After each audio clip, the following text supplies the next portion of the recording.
Good morning, good afternoon, good evening, and good night. My name is Savannah Playford, the Director of Youth Ministry at Dixon United Methodist Church. Whenever you are watching this, welcome to today's daily devotion. Do you ever wonder why God has shown so much mercy on you?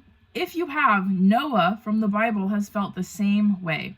We all know the story of Noah's Ark, right? A huge storm was coming, the greatest storm of all. Noah grabbed his family and groups of animals, built a really big boat, and they survived the storm. Well, this story reminded me of the rainstorm that we had over this past weekend. It wasn't some great flood, although some areas were affected, but it was a lot more water than we are used to. Let's read Genesis 7:17 through 24. It says this. The flood remained on the earth for 40 days. The waters rose, lifted the ark, and it rode high above the earth. The waters rose and spread out over the earth. The ark floated on the surface of the waters. The waters rose even higher over the earth. They covered all of the highest mountains under the sky. The waters rose 23 feet high, covering the mountains. Every creature took its last breath. The things crawling on the ground, birds, livestock, wild animals, everything swarming the ground, and every human being. Everything on dry land with life's breath in its nostrils had died. God wiped every living thing that was on the fertile land, from human beings to livestock to crawling things to birds in the sky. They were wiped off the earth. Only Noah and those with him were in the ark were left. The waters rose high over the earth for over 150 days.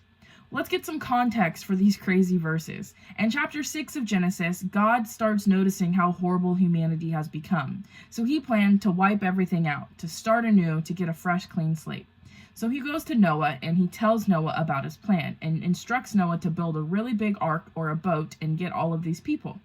Of course, Noah thought he was kind of crazy, and everyone else thought he was crazy too, but Noah followed God's command. Let's pause for a second and consider the tremendous judgment that God had on the world.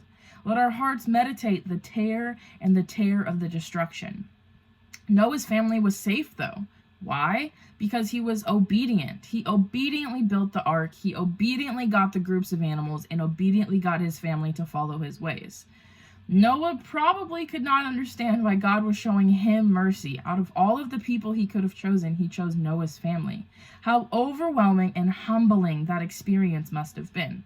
The Bible's claim here is very clear. Sometimes things get so bad, unhealthy, and toxic that we need to take a rest, start fresh, start anew, even when we don't want to. Symbolically, in the Bible, water represents a spiritual dimension of purification, protection, and healing. So when we got our crazy storm over the weekend, maybe that's what it was trying to signify.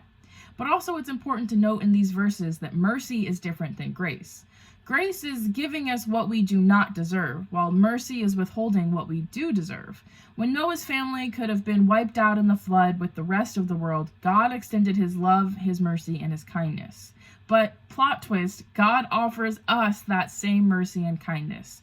When we are similar to Noah and we put our faith in God, everything that we do will become righteous and blameless.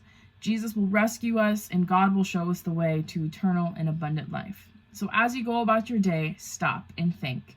Has there ever been a moment in your life when you put your faith in God and declared it before Him? If not, maybe try doing it today.